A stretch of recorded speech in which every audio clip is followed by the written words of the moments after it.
കണ്ടിടത്തോളം ഇപ്പോൾ ഏറ്റവും കൂടുതൽ സപ്പോർട്ട് അവൻ സ്ത്രീകളുടെ നിന്നാണ്. അപ്പോൾ നമ്മൾ ഓരോ സ്ത്രീകളോടും ചോദിക്കുമ്പോൾ ആ സ്ത്രീകളോട് അനീഷ് കയറും തന്നെ പറയണുള്ളൂ. പിന്നെ ഈ ബിഗ് ബോക്സിനോട് എല്ലാവർക്കും പെടണമെന്നില്ല. അപ്പോൾ അവർ മാത്രമേ ചിലപ്പോൾ ഒരു എതിർപ്പ് പറയണം. എന്നാലും അനീഷിനെ കുറിച്ചൊരു എതിർപ്പ് ഉണ്ടാവാൻ 100% ഉണ്ടാവില്ല എന്നാണ് എൻ്റെ വിശ്വാസം. അതെ, നല്ലൊരു മുന്നേറ്റമാണ് അനീഷിന് കയറി വരുന്നത്. അപ്പോൾ നമ്മുടെ നാട്ടിൽ ഇങ്ങനെയൊക്കെ ഒരു പ്രവർത്തകൻ നല്ല രീതിയിൽ പ്രവർത്തിച്ച് ബിഗ് ബോക്സ് എന്ന് പറഞ്ഞു കഴിഞ്ഞാൽ അതും ന്യൂ ജനറേഷൻ അതിൽ കയറി വരുന്ന ഒരു പ്രവർത്തനമല്ല അനീഷ്.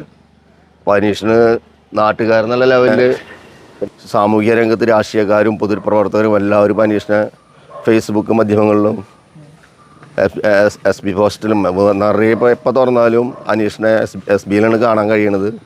അപ്പോൾ അങ്ങനെയുള്ള കാര്യങ്ങളൊക്കെ അനീഷല്ല, അതിൽ പ്രവർത്തിക്കുന്ന എല്ലാ പ്രവർത്തകരും ഒന്നിനൊന്നും തന്നെ നമുക്കൊന്നും എടുത്ത് പറയാനില്ല. നല്ല പ്രവർത്തനമായിട്ട് പോകണേ. അപ്പോൾ അവനൊരു നല്ലൊരു മനസ്സിന് പയ്യനായതുകൊണ്ട് ഇങ്ങനെ ഒരു ഫ്ലക്സ് അടിക്കണമെന്ന് തോന്നി നമ്മുടെ പ്രസ്ഥാനത്തിൻ്റെ പേരിൽ നമ്മൾ അടിച്ചു വെച്ചു.